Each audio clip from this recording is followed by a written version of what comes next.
Hey everybody, welcome back. Today I'm going to do a special video talking about Primordial and why I think you should be picking this up on September 15th when it releases at your local comic book shop. Let's dive right into why this is one of my most anticipated comics of the year. So not only is it going to be my favorite team making this comic book, but there is so much interesting facts about it that just lures me to it, and it just drives me crazy, and I want to be able to share it all with you. So, it's written by Jeff Lemire, one of my favorite writers, and drawn by Andrea Sorrentino. They have done so many things together. Most notably, recently, they did Gideon Falls, which is my absolute favorite comic of all time. But they've also done, like, Old Man Logan together, Green Arrow. They've done multiple things together, and they are just phenomenal together in my eyes. They're also joined by Dave Stewart, the colorist, and he mainly does all the colors for Andrea Sorrentino's work, and I just find it so exciting, and I cannot wait for this comic. Brand new Image number 1, like I said, releasing September 15th this year, and it's so interesting, the synopsis. It is a mind-bending sci-fi collides with Cold War thriller in this 6-issue miniseries by best-selling and Eisner-winning creative team behind Gideon Falls. In 1957, the USSR launched the dog, Laika, into Earth's orbit. 2 years later, the USA responded with 2 monkeys, Abel and Baker. These animals never returned, but unbeknownst to everyone, they did not die in orbit. They were taken, and now they're coming home.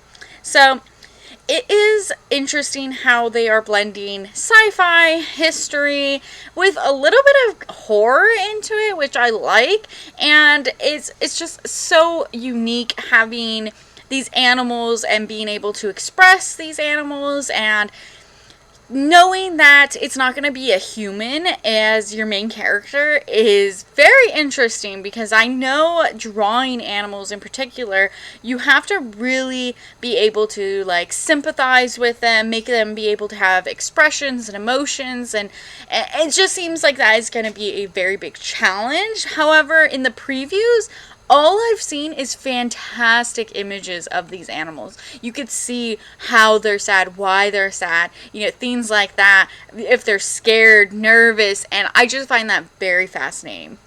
Now, Andrea Sorrentino and Jeff Lemire had a press conference with Space.com, and Jeff Lemire noted that Andrea and I were keen for our next collaboration after the success of Gideon Falls, but we also didn't want to repeat ourselves. So by doing this, they've really branched out how much comic book world that they can really inspire. They could do superhero work as well as crazy historical fiction.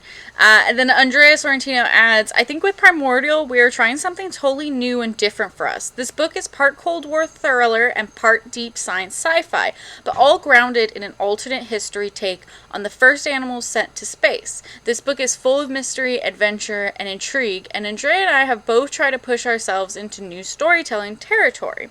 That was Jeff Lemire talking about this book. And then Andrea Sorrentino adds, it's thrilling, it's noir, it's moving, and it's full of heart. It's always weird and crazy, and it's pushing me to new exciting art approaches. Can't wait for readers to have the first issue in their hands this September.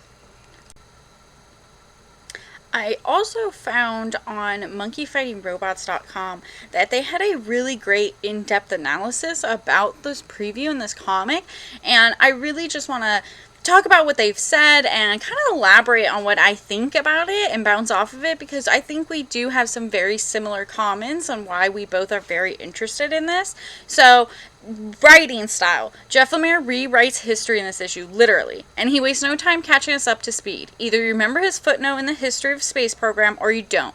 But Lemire goes beyond just changing the facts. Like at the space dog from one of Russia's launches, and Abel and Baker don't just disappear, they change the course of history. With 3 animals mysteriously blinking out of existence, Lemire shows how humanity quickly becomes too scared to see what's up there. Lemire uses the historical details, his exploration on how it would affect things years down the line, and his sink or swim treatment of the reader makes this issue a ballsy, enthralling, and exciting read.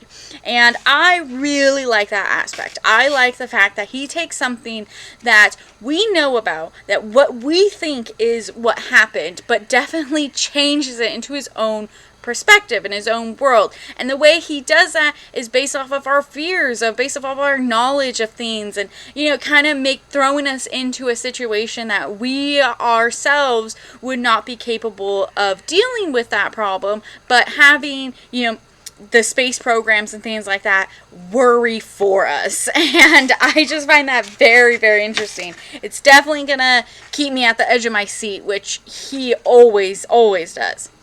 And then he goes into the art.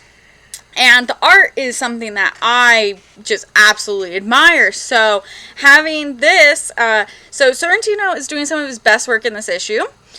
With having works like Gideon Falls, Green Arrow, and Old Man Logan under his belt, that's really saying something. But this issue sets the stage perfectly for Sorrentino to have a blast. Every page is a tug of war between order and chaos. We open on a 15-panel grid, 3 rows of 5. We see space, then zoom out to see one of our space monkeys. But then, as the monkeys see something, everything changes. Sorrentino turns the last 4 panels on the page into tiny panels all over the place, depicting confusing details. Throughout the issue, Sorrentino really highlights dead space. Some pages have a beautiful backdrop for the panels, but then a large margin of white sits at the bottom of the page, interrupting the image. Other images have large, uneven spaces between each panel, emphasizing the white between them.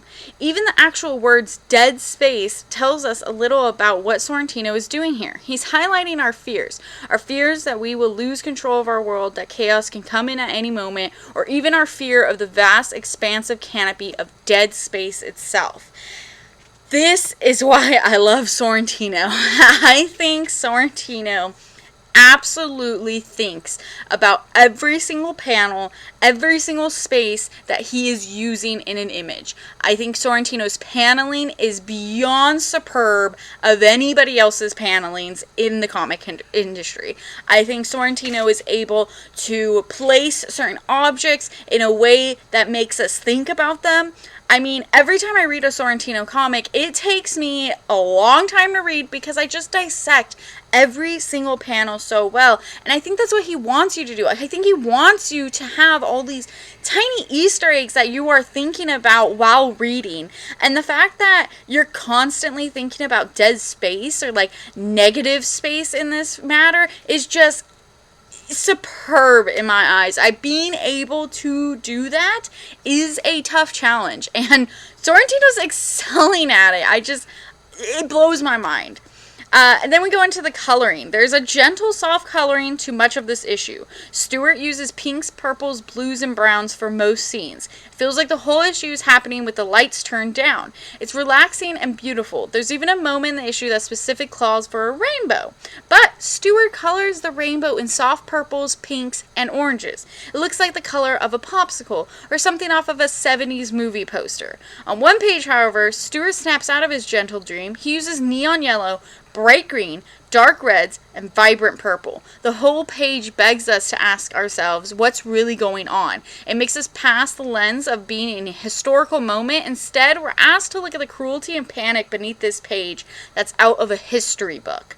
And that I find incredible. Dave Stewart knows exactly when and where to use which colors. He uses colors as a theme, as a thematic throughout his issues, and whenever a color is there, it's deliberate. He is purposely making you feel like nervous. He's purposely making you feel excited. He's purposely having these colors so that you can digest what is actually happening on the panel. And I love the fact that there is moments of time where he does uses these very bright, vivid colors, and you're just kind of super shocked and in awe, realizing what is actually happening, like they said. So that makes me incredibly excited for this comic.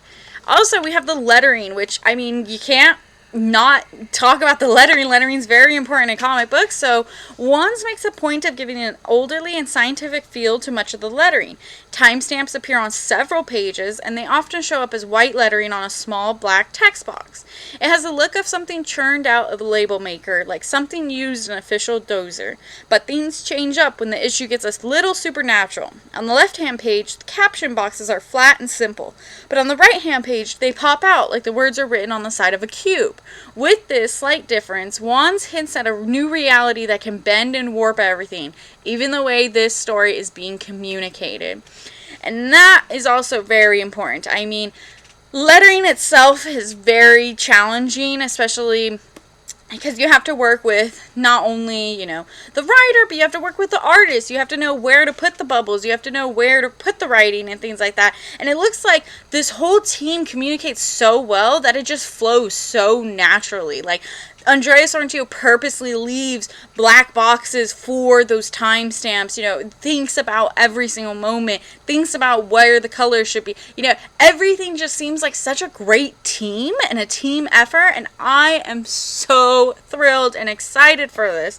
And it makes it seem like it is such a unique concept and a unique book in all itself. You don't really see too many comics based off of history. You don't see too many comics based off of, the animals that have gone missing in space, You don't see too many comics that reference a lot of these things that they are trying to do. And I like that. It piques my interest. I mean, I love fantasy-based superhero comics. I love all types of comics. But having something super unique that stands out is just chef's kiss. It's just one of my favorites. And I think Jeff Lemire and Andrea Sorrentino do that. I think they know what they're doing, and they're crushing the comic book industry right now, especially in the independents. So I'm super hyped for this comic. I hope you're really excited with me and like that deep dive.